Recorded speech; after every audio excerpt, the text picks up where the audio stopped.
I'm Fred McNeil, and thank you for watching QAC TV 7. We've started a show called Thank You for Serving. There are 3,500 veterans in Queen Anne's County, and we've interviewed probably close to 40 of them. Each week, we'd like you to meet our veterans, find out where they grew up, where they went to school, and some of their military experiences. So thank you for joining us. And I have with me this week Jim Pugh. Jim, thank you very much for being with us. I appreciate it. And no coffee or donuts, so sit down after our 11 o'clock meeting. By the way, everyone is invited to every Monday at the Centerville American Legion, 11 o'clock. We have a veterans meeting. Everybody's invited. So Jim, tell everybody, we're born and raised where? Born and raised in Baltimore. Oh, Baltimore. I might not sound like it. You haven't got a Hun accent. But if you just want me to talk like that, Hun, you know I can. I was born in southwest Baltimore. Okay. It's called Pigtown. I know Pigtown, yes. And if you know Pigtown, you know it got its name from back when Camden Yards, before it was a ballpark, it was a freight yard, and they brought the hogs in from the outlying counties and drove them up Austin Street to the slaughterhouses. Yes, and yes. so we got the name Pigtown. Pigtown, okay. They tried to call it Washington Heights during a Renaissance, but it didn't work. Pigtown has more character to it. And then a little later on, I moved out to West Baltimore. Okay. Now, elementary school in Pigtown or Nope. West Baltimore? That's when I started. I started at Howard Park Elementary in an area called Howard Park. Okay. Junior high? Garrison. Garrison, and high school. Forest Park. Now, when you're at Forest Park, athlete, theater person, nerd like me, or what you do? I was a jock. What sports? I played football. Football. Believe it or not. What position? Well, I started out thinking I would be an end. Okay. But they didn't pass in those days. They did not, so they made me a center, and I asked them why. A center? A center, because I was pretty small. And my coach said, "You're the only one on the team who knows how to count." Well, I remember. And then I swam in the winter. Okay, so football, swimming. I started out playing baseball, but I got in an argument with the coach, and he invited me to walk off the field. Okay. And I walked into my geometry class the next day, and my geometry teacher said, "They just made me the JV lacrosse coach, and anybody in here who comes out for the team is going to get an A." You're there. My hand went right up, and so I played lacrosse, and that turned out to be a good thing for me. Okay, so good time in high school? I had a great time in Now, high I've school. got to ask you, high school to college or high school military? Or both? Well, it was kind of both, and there's some stories behind it. Probably I won't share, but you got plenty of time. But I had a great opportunity to go to one of the military academies. Oh, really? One of the academies? Had been. So you were a good student. You were obviously good academic. Well, I was decent academic, but I was a good ball player. Okay. And so I had an opportunity to go to a military academy. But I made some errors in judgment and ended up in a community college. Okay, what, in Baltimore. They called it BJC then, Baltimore Junior College. Okay, yeah. And my life kind of came unraveled a little bit. I didn't do much academically, but I did play lacrosse, and I was a 2S student. You remember that designation? That was a student deferment. Thank you, draft board. Oh, thank you. But after 3 semesters, if you weren't maintaining a 2.0 average, they would change it. They changed it. They sent your name to the draft board, and you became 1A. So 3 semesters later, guess what? I got my notice. I started out at a high school, American University in Washington. I wasn't mature enough. I didn't know. Same here. And so you were drafted? I was drafted, and I rushed down to Fort McHenry to join the surface division. Oh, yeah, okay. Because my brothers, my dad, my uncles, all Navy men. So I thought, I'm going to be in the Navy. It's a family tradition. But this is 1965, and all the billets were full. You know, you couldn't get in the National Guard. All those places were all filled up. It was a scramble. It was a scramble. Yes. So they said, we do have some openings in the submarine division. Oh, Lord. So I said, okay, I'll go. In the submarine? And they swore me in. And then they gave me all the tests that they give you, and they found out that I was colorblind. Oh, Lord, they killed that, right? And they said, you can't be in submarines and be colorblind. Yeah. Apparently, all the rates you had to be color normal. Yeah. I said, so does this get me out of the Navy then? I'm too And then they said, no, once you're in, and they moved me up to surface division, and so and that was in '65. Oh, 65. I went in the Army in 60. You're ahead of me.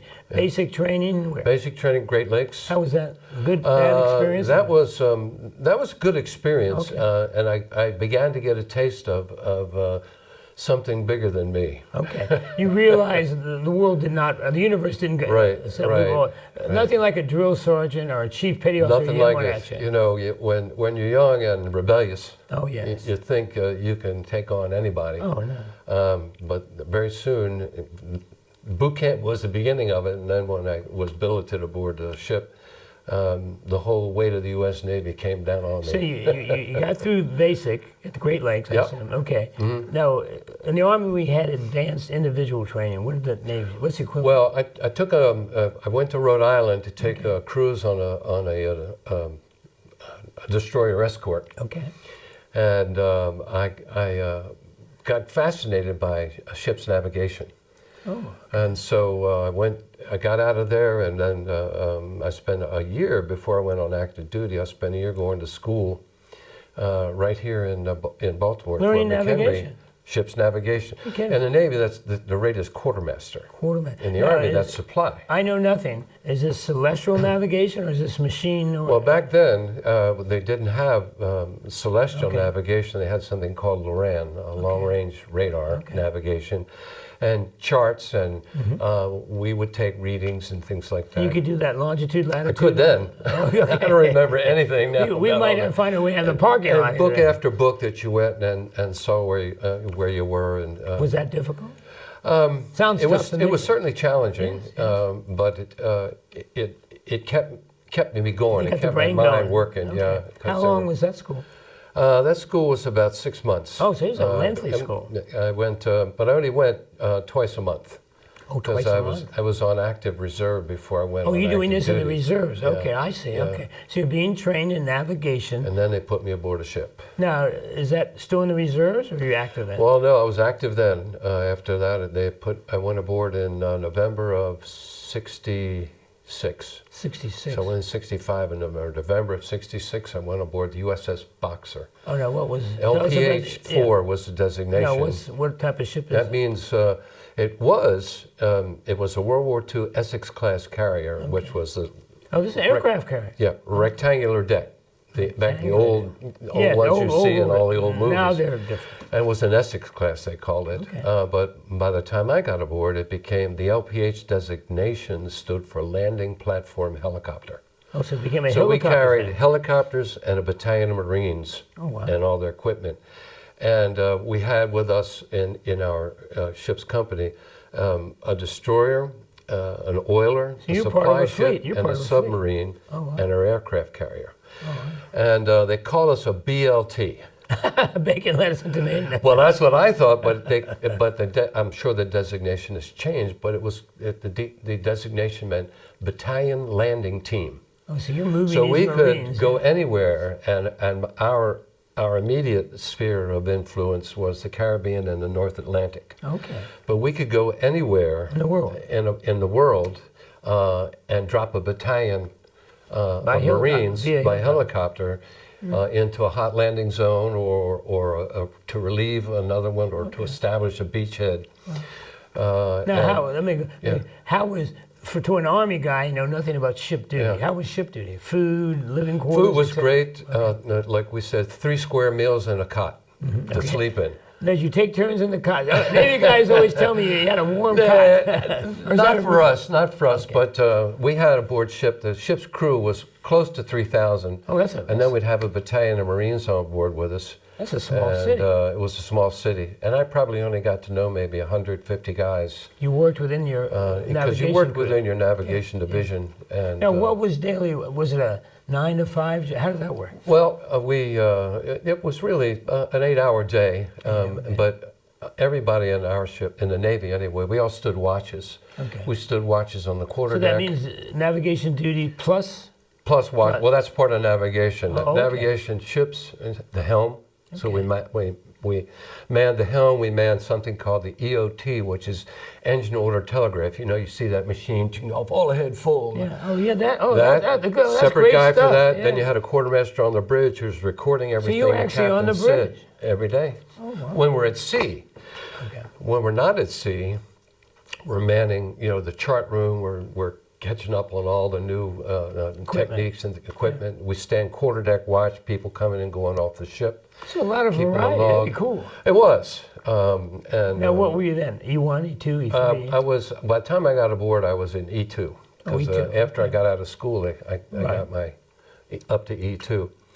And then I was aboard that ship for 2 years. Oh, so you spent. Now, where did you go? Give me some places. Let me see. Now, were they combat related or just? The only combat, quite frankly, that we saw was they had an uprising in the Dominican Republic. Yes. When LBJ sent out everybody. Yeah, down there. Yes. and we steamed in with our combat unit, and like that, it all got quiet. I bet so. Because you look out, you see a carrier and Marines, and everything got quiet.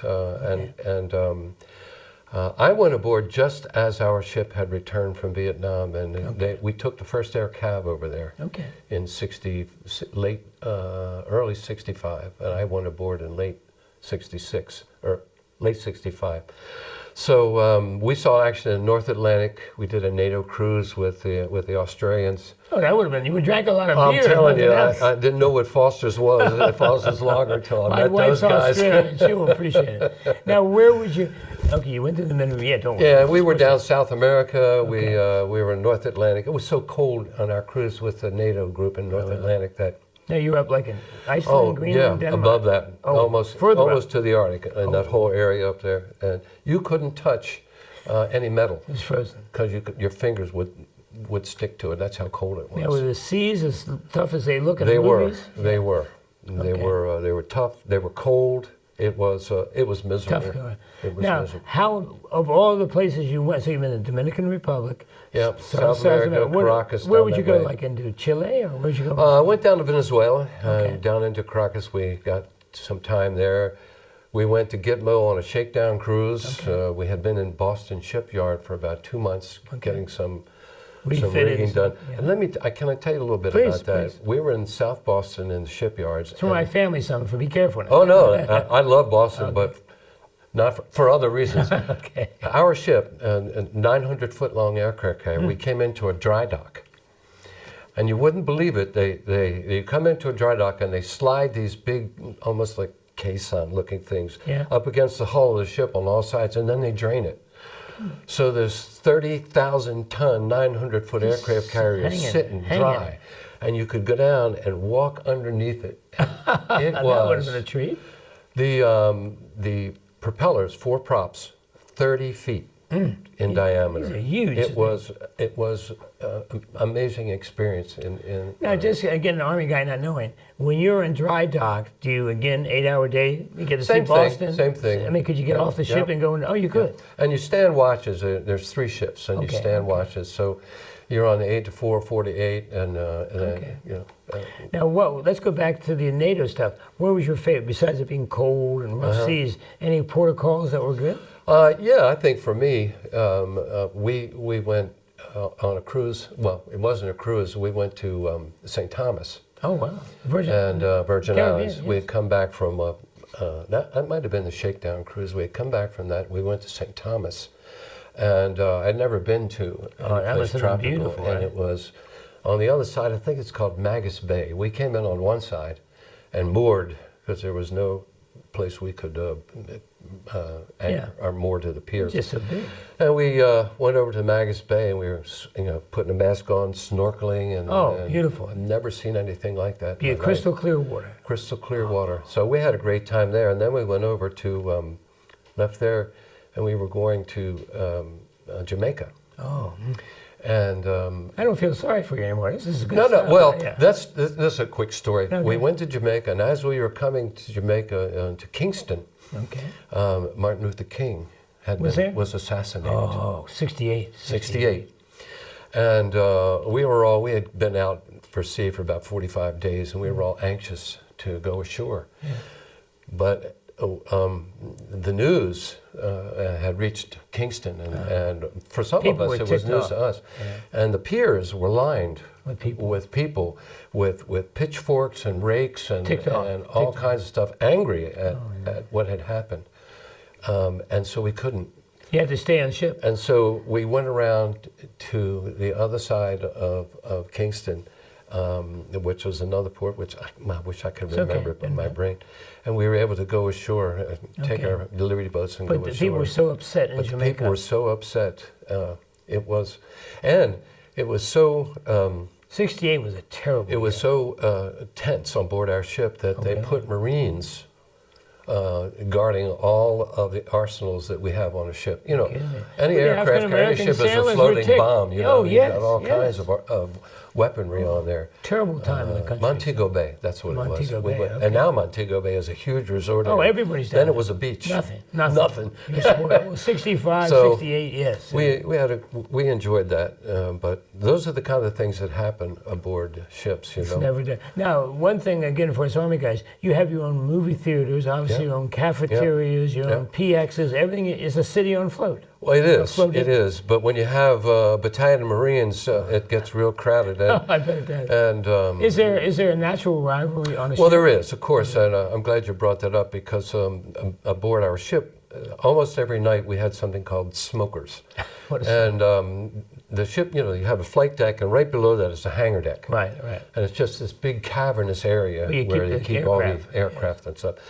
Well, invariably, there would be a contention between Marines and Navy guys, because all the Marines did, as far as we, as Navy guys, were concerned, Get a boat ride. they got in the chow lines and just messed things up. I got to wait for you grunts to get your food. And so there would be friction, and the way they solved the friction was every night they had smokers, and then what they do was they'd set up a boxing ring on the hangar deck. Right.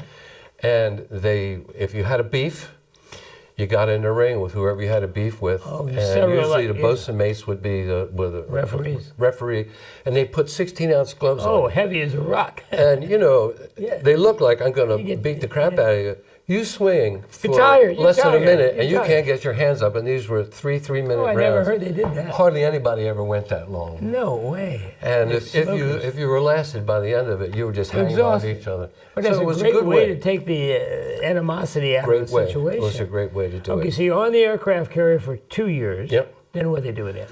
Well, after that? Yeah. Well, I was standing watch one day and talking to one of the ensigns. And we were in port, and I was standing watch with him on the quarterdeck. And he said, "What are you going to do?" I said, "Well, I want to go back to college." And he said, "Where do you want to go?" And I said, "Well, I don't really know." I said, I just want to go to college. I just want to go. I thought I learned my lesson. And we got to talking about playing lacrosse. Okay. Yeah, because you were a good Because I was a lacrosse player. Yeah. And he said, I went to this school called Hofstra, and I had never heard of Hofstra up in Long Island. Yes. And he said they just went D1. This is 1968. They used to win national championships every year for a while. When they were young, they were younger, they went D1, and they went up from D3 to D1. And he said they're looking for players. He said, "Why don't you write them a letter?" Oh, really? So I wrote him a letter, and I wrote a letter to my high school lacrosse coach, and they gave me a scholarship. Oh, wow. So you went to Hofstra. So I went to Hofstra on lacrosse scholarship. Maryland and Long Island, the only ones playing lacrosse. In those days, they right? were. We were, and I told my son who played at UMass, and my grandchildren now they're both in high school. One's graduating.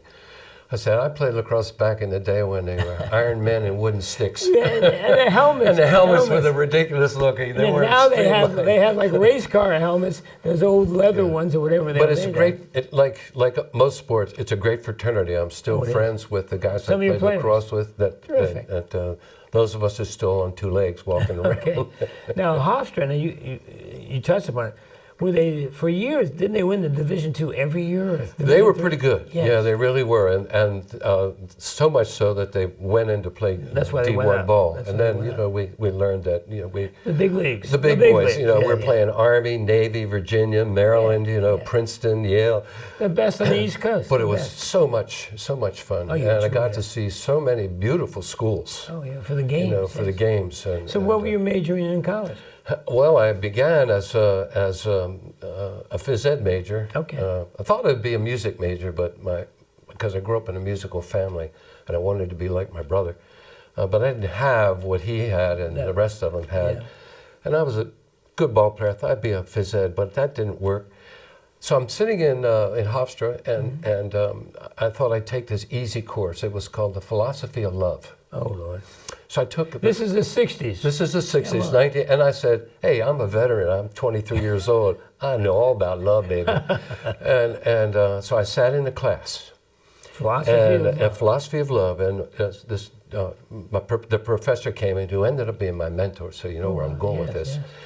Yes. He spoke for an hour and a half about Aristotle speaking about what love is. Mm-hmm.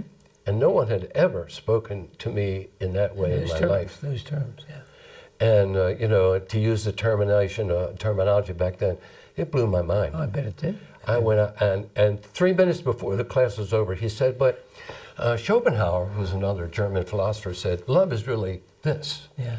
And I walked out of there, my head was spinning. I said, this is what I want to do. Good. And that's how you became a philosophy major. That's how I became a philosophy major, and a minor, if you want to call it that. Metaphysics was my my era. Well, at Maryland, all the philosophy majors were it was like a different brand. Yeah. These people were not only against the war, they were thinking thoughts that we were going, where did you get that stuff? But it was terrific because they were so far ahead of us. Yeah, I'd already been through that, and so I had a different perspective sitting in the classroom and listening. You're on the GI Bill? Yeah, okay. Yeah, $94 a month. That's what I started out $135 or something like that. So you're a philosophy major. Yeah. So where are you going from there? Well, that's a good question too. I graduated from there and from Hofstra, and so I'm well educated, but not trained to do anything. Well, philosophy, it's out there. And I had an opportunity to go to Columbia or NYU, and I got married instead. So I got married and moved back to Maryland. I came back here. And began working in, I did some odd jobs. I worked for Pepsi Cola. Pay bills. I worked for Her's Potato Chips. I worked for Tasty Cake, because I really didn't know. Didn't know what to do. And so then I went to work for a group called Excel. Excel was a government grant to deal with this is the heroin early addicts. 70s? This is 76 by then, by 76. It was called Excel Incorporated, and it was a 24-hour 7-day-a-week residential therapeutic community for heroin addicts. Yeah. And so I worked in that as a counselor and as what they call a court liaison. So I went into the prisons and went to court with them to persuade the judge that the alternative to this person doing some time in prison was to come into a rehab facility. Yeah. So I did that for a couple of years. Really interesting and good work. Really was. Tiring work. Really was. And so today's perfect. That fit in right. Lecture from our guest was spot on, because it brought back memories of some of the work. Now, how long did you do that?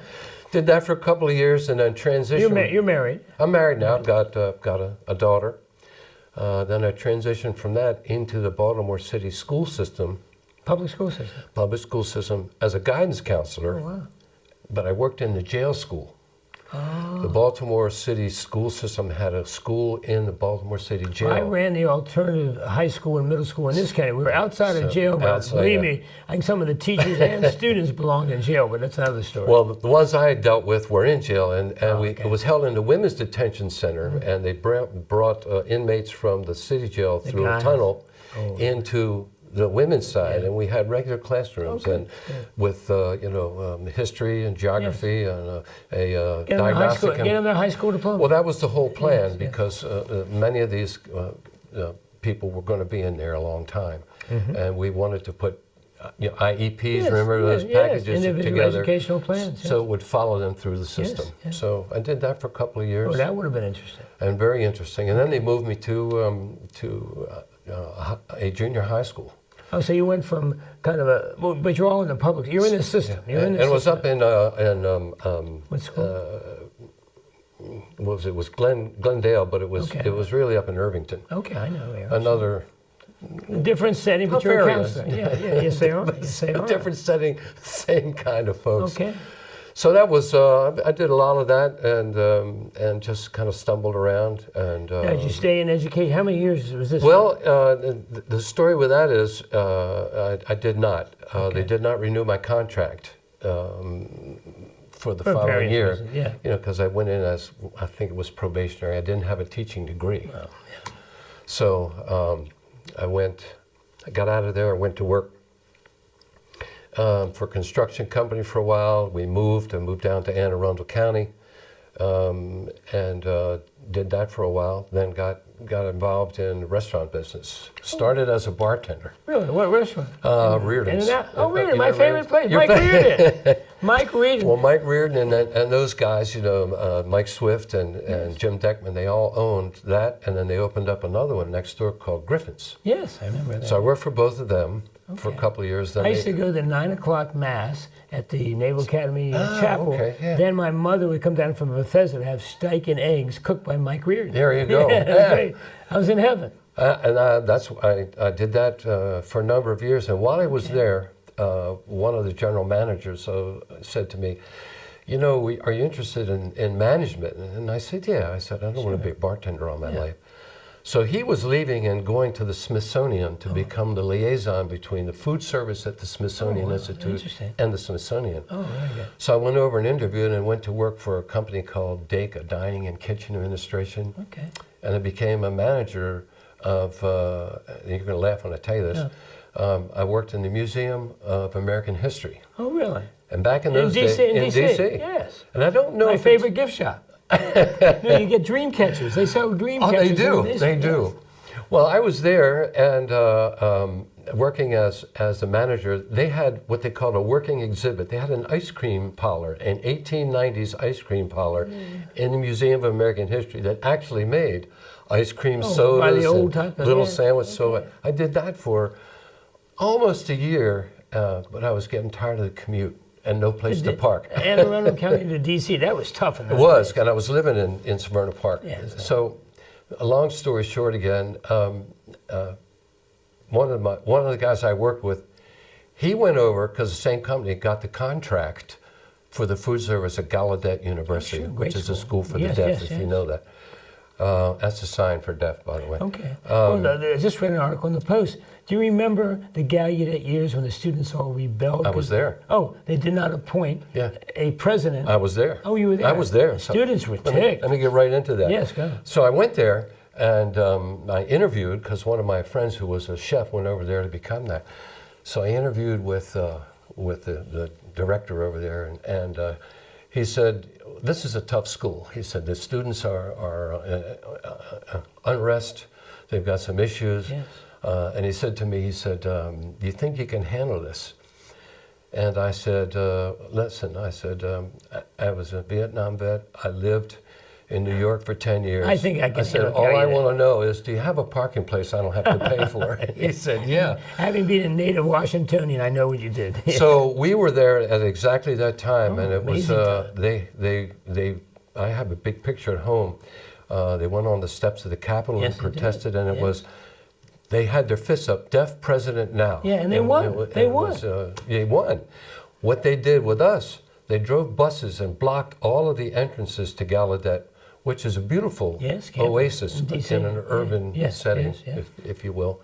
And they drove buses in front of all of them and let the air out of the tires. And the only way you could get in was walk through the bus. And they would only let us food service guys in, because we were feeding You them. feed them. My favorite Gallaudet story is, and I don't have many, I went to see Gallaudet play American University in football. Oh, what a They'd feat. line up, Yep. a guy would hit a drum, and that's when you snap the ball. Mm-hmm. It took me a couple of series to get there, but amazing. Yep. They were never offsides. The AU guys could Yep. never figure it Couldn't out. figure it out. It was great. And then you know what they would do, just to add on to that, Yes. because we would feed them. We had the Yes, concessions. teams.